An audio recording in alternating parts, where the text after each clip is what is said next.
Oh boy, look at that big fat stack of $1 bills.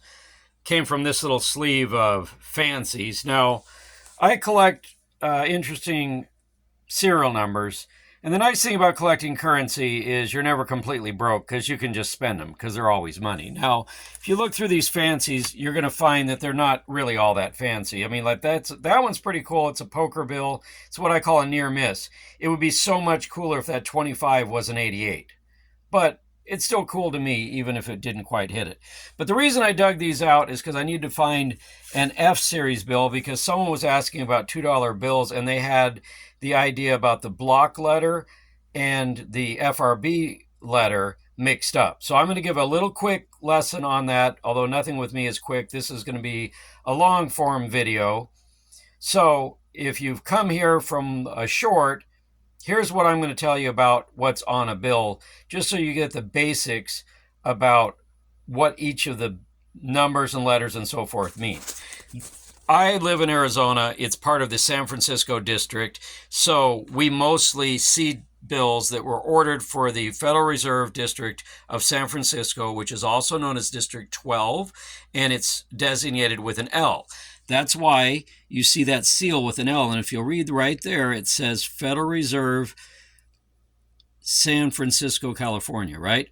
But if you'll notice, L is also the 12th letter of the alphabet.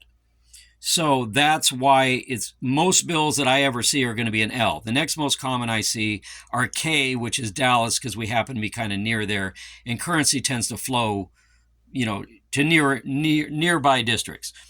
That little A4 right there, that's just a plate number because each plate is individually numbered in case they have to replace it because it's damaged or whatever. It doesn't mean anything really.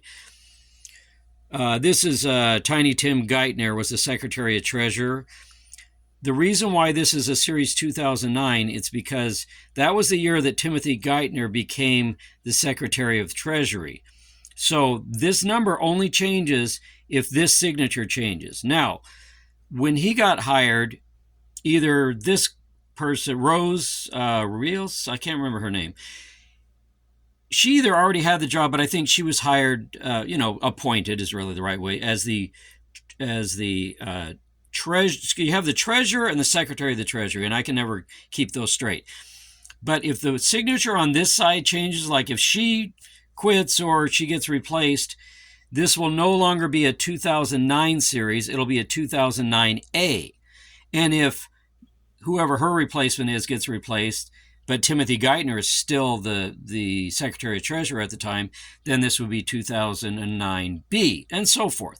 So that's what those are. So the first letter, you'll notice, is your FRB, or Federal Reserve Bank number, and of course it corresponds with that L right there, and it corresponds with the name in the seal, right?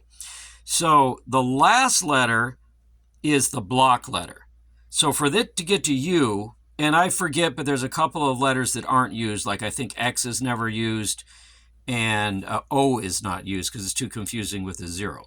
But when Tiny Tim Geithner became the Secretary of Treasury, and I should remember who it's under, what, Clinton, I think? No, I don't remember. It doesn't matter.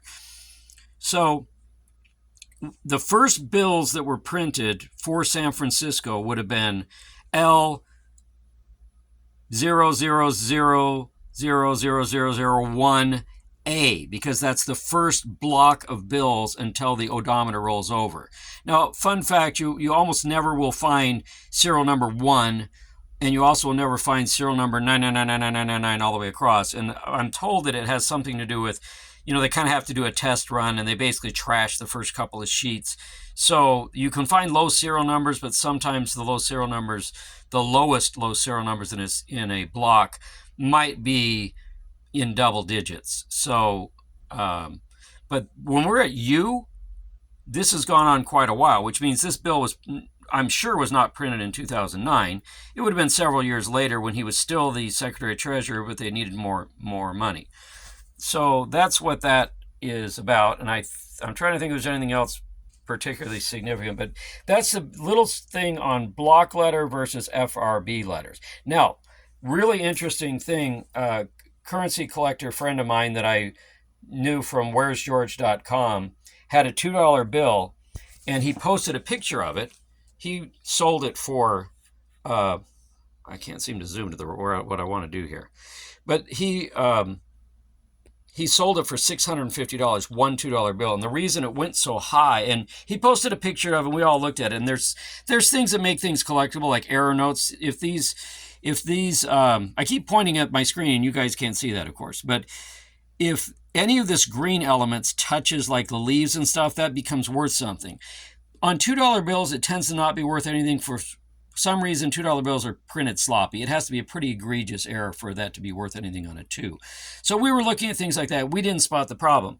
And what the problem was, it would be like, picture this bill where this letter is a U right here, and the letter over here is a V. So the odometer rolled to V, but they forgot to change it over here. Now, in theory, his $600 bill has probably lots and lots of sisters that were printed the same way, because I doubt it was just on one bill that thing was stuck. But so that's something to always look for. Make sure that those match. If they don't match, that's a huge error.